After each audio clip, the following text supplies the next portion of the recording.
আসসালামু আলাইকুম বন্ধুরা, কেমন আছেন? আশা করি সকলেই ভালো আছেন।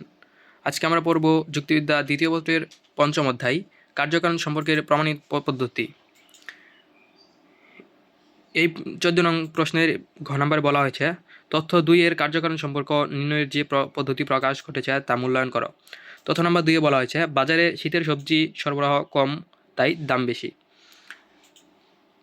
তথ্য নাম্বার 2 এর সহপরিবর্তন পদ্ধতি, দ্য মেথড অফ কনক্লিমেন্ট ভেরিয়েশন পদ্ধতি প্রতিফলিত হয়েছে।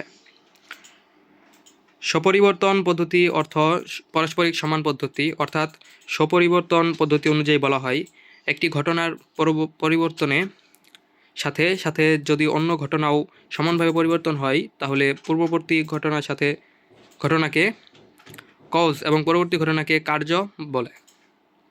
যেমন বায়ুর চাপ বৃদ্ধি ও হ্রাসের সাথে সাথে ব্যারোমিটারের পারদ স্তম্ভের মাত্রাও বৃদ্ধি ও হ্রাস পায়। সুতরাং আমরা বলতে পারি বায়ুর চাপই পারদের ওজন ওঠানামার কারণ।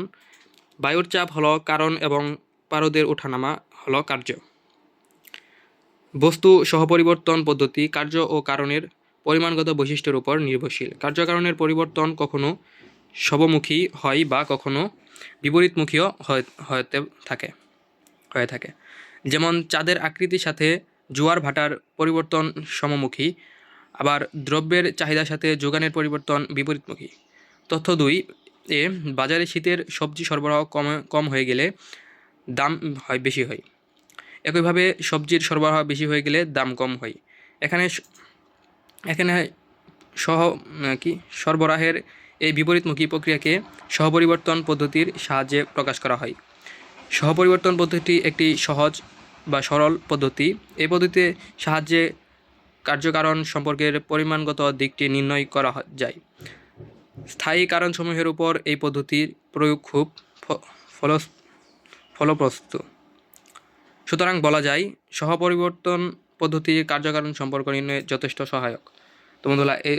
তো বন্ধুরা এই ছিল আজকের ভিডিও। ভালো লেগে থাকলে অবশ্যই একটি লাইক করে দিবেন। আমাদের চ্যানেলে নতুন হয়ে থাকলে অবশ্যই সাবস্ক্রাইব করে দিবেন। আল্লাহ হাফেজ।